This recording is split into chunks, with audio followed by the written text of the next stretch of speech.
Oranges are a great source of vitamins, especially vitamin C. The United States is the world's second largest producer of oranges, accounting for about 10% of the world's production. Today we'll share with you how American farmers harvest 6.9 million tons of oranges, so stay tuned till the end to find out, and let's get right into it. There is a lot of effort that goes into bringing these little seeds of oranges to fruition, and it takes many years, from the time that you plant the tree to the time that it becomes harvestable. And then you also have to take into account Mother Nature, and the regulatory side, and all these other different factors that make it tough to bring that piece of fruit to the market. So let's go and see how these hardworking American farmers harvest 6.9 million tons of oranges. Cultivation. The process starts in the seedling nursery. Thousands of the seedlings are cared for there, and for 3 months before they're transferred to the official farms.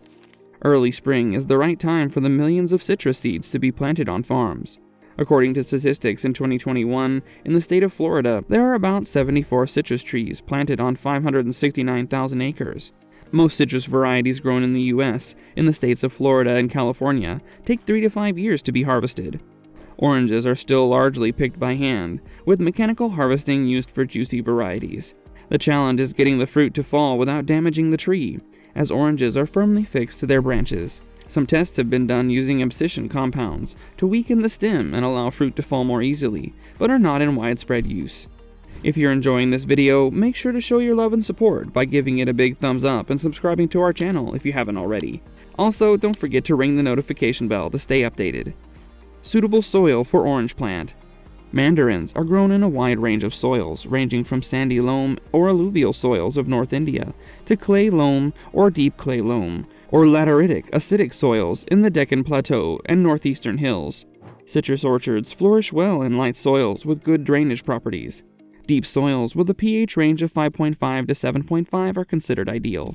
However, they can also be grown in the pH range of 4.0 to 9.0. High calcium carbonate concentration in the feeder root zone may adversely affect the growth. That's why soil tests are done to prevent any risk that could be a hurdle in the process of the production of healthy oranges. Irrigation supply for orange plants. It requires a critical stage, watering in the initial year. It further reduces fruit drop and increases the fruit size.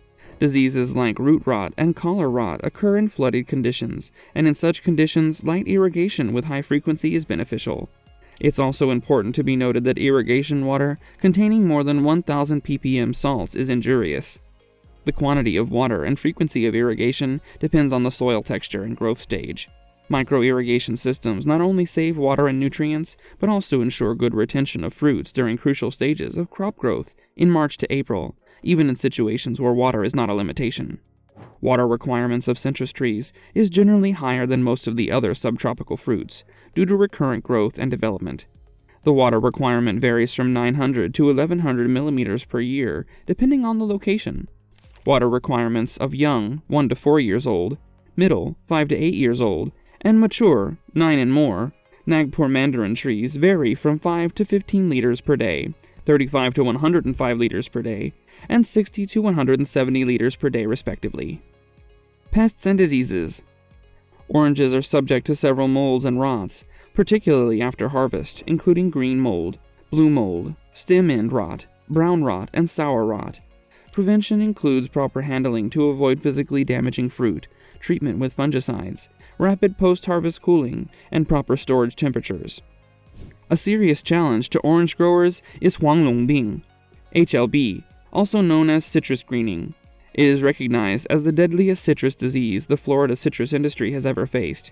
This can be attributed to the economic costs of implementing new caretaking strategies and overall tree loss, creating a loss of revenues. A look at total Florida citrus growing acreage provides a tangible impression to the hardships citrus greening provides. In 2000, there was 665,529 commercially producing citrus acres, while in 2011 there were 473,086 commercially producing citrus acres in Florida. Every year, Citrus Reports indicates a continued loss of citrus production. Citrus greening is being attributed for a total output impact of minus $4.51 billion, and a loss of 8,257 jobs within Florida. To address the problem, the USDA has been working with commodity groups and growers in an emergency response group, earmarking millions of dollars to find solutions. Citrus production is often cut short in many areas by outbreaks of bacteria known as Xanthoma saxonopodus, or citrus canker, which causes unsightly lesions on all parts of the plant, affecting tree vitality and early drop of fruit. While not harmful to human consumption, the fruit becomes too unsightly to be sold, and entire orchards are often destroyed to protect the outbreak from spreading. It was brought to Florida on hurricane winds in the 1980s and 1990s. Pruning of orange trees. In general, if we remove part of the crown from healthy adult citrus trees, this will directly result in proportionate reduction of their production. Even in young trees, which have not come into fruition, heavy pruning generally delays their entry into fruition. Consequently, light pruning, trimming, should only be limited to making small interventions to the shape of trees. The goal is to facilitate aeration and sunlight penetration to the inner part of the tree, as well as to facilitate various cultivation operations. The young trees receive their first pruning when they are exported from the seedbed in order to be transplanted in the field. This pruning aims at removing part of the root system of seedlings and part of the crown, so as to bring some balance between vegetation and root system. Trees that suffer damages from frost, very high temperatures, or rodents need special pruning. If the damage is slight and has only infected foliage and young shoots, we do not need to prune. But when a severe frost has affected larger branches, careful pruning is necessary. In general, better results can be achieved if the pruning is done in early spring, when there is not a risk of frost. Vegetation renewal is achieved more through spring pruning and less through autumn pruning. The autumn pruning generally encourages the development of a late wave of growth, which is very sensitive to winter frosts. This pruning process is also done with great care by sterilizing the pruning shear through an alcohol solution, as it can transmit various fungal or bacterial diseases to orange trees. Harvest. The best time to harvest orange fruit depends on the variety and region. In the U.S., navel oranges are often harvested from October to June, while Valencia oranges are often harvested from March to October. Florida citrus growers report that they can harvest oranges all year except summer. You can tell it's orange harvest time when you see some ripe oranges falling from the tree. However, the harvest time is different when it comes to oranges for juice production. In this case, farmers are busy not only checking the external characteristics of the fruit for harvesting. Fruit production companies require specific features, such as acidic sugars and essences, to buy fruit. Thus, producers use special portable instruments to measure these parameters. Oranges are traditionally harvested by hand, with a combined pulling motion, by twisting the wrist. Some producers use shears and cut the stem. It's very common when harvesting fruit with a very thin crust.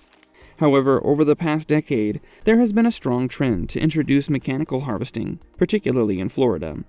U.S. farmers use large shakers attached to tractors to reduce costs through labor-saving technology. In less than 15 minutes, machines shake 36 pounds of oranges from 100 trees, grab the fruit, and put it into a large storage car. According to the New York Times, these sophisticated machines work best only on large, regularly spaced, mature young groves in the southwest, and on smaller, larger, more irregular areas in some central Florida. Using machines on Valencia's orange trees is difficult, and shaking those risks prematurely losing much of the next year's crop. The last step is usually packing and transporting the oranges to the market for sale. So that brings us to the end of our video. We hope you enjoyed it, and until next time, goodbye.